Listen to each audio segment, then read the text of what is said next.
Since the dawn of the written word, cultures have collected their wealth of information upon walls, upon sheafs of papyrus, scrolls wound about rods, in tomes bound in leather and stitched with sinew. Since the tree was felled and pressed to page, we all look to that well of knowledge, known as the Codex. Greetings, readers and dreamers. My name is Conri, and I'd like to welcome you to the first installment of a new informational series entitled Codex An Domhan.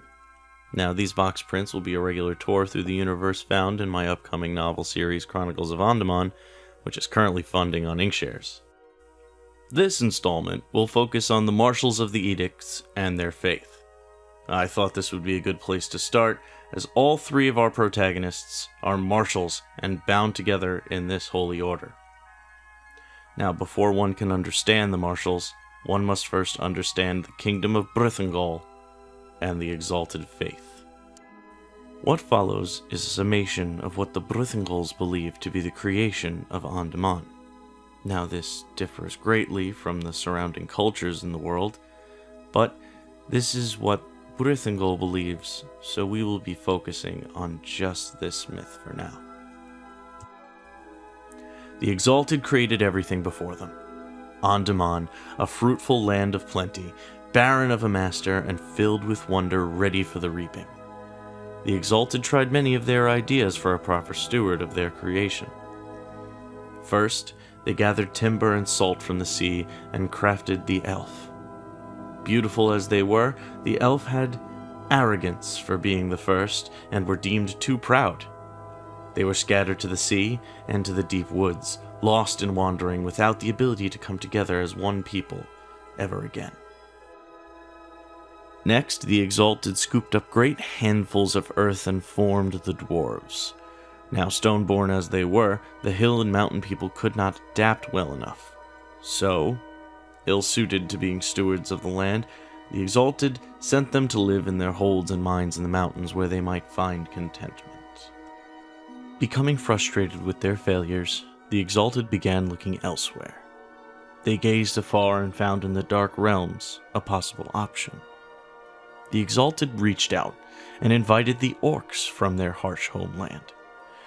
But too close were they to the savageness of their home, and after much turmoil, the now enraged Exalted banished the foul creatures to the western wastes. Finally realizing their fault, the Exalted looked to themselves rather than without.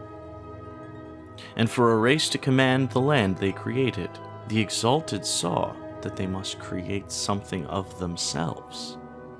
With one swift and graceful motion, one of their hands were cut off and thrown to the world below.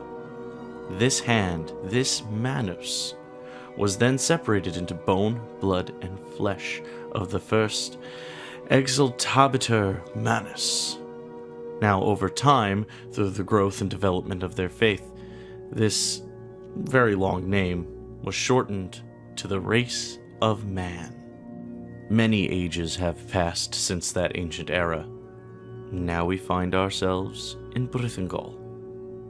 An ancient name meaning painted horse lords, Brithangol formed around the Exalted faith and their 4 paragon martyrs, all worshipped as seraphs of the highest divinity, save only the Exalted themselves. They are the paladin Roland, the chirurgeon Jean, the smith Nicola, and the shepherd Mara.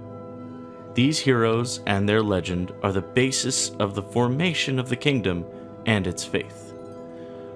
Although those stories are far too long to cover here, so we'll move on and save them for later. This brings us to the Marshals of the Edicts. They are a knightly order of peacekeepers with unrivaled authority. As they are pledged to the paladin Roland, their judgments are unquestioned and fortified by their sacred vows. Most civilizations have a divided system of judicial and civil order. With the Marshals, Brithangol forgoes the bureaucracy and gives the power directly to those marshals in the streets. Even the lowest marshal has the authority to make a summary judgment if they feel they have enough evidence. These judgments can range from something as small as a reprimand to as severe as immediate execution. This is all accepted by the citizenry based on their faith in church and kingdom, not knowing that the Marshals, Nobles, and Chevalier classes are all afforded a degree of discretion. The right to exert law over all they judge remains, but a more cautious hand is used. Complicated trials with witnesses called and multiple marshals summoned seem far more frequent for the aristocracy. Even the most dutiful and pious member of the order is not above the evils of politics. And I think we'll call it there. I don't want to give too much away, of course. You'll have to read the rest in the novel itself when it's released. But I hope you've enjoyed my little tour of the Exalted Faith and its law-giving marshals. To see a marshal in action doing their job, though, you can take a look into the 2 chapters that are already available on the Inkshare's page. The first is Death Whispers.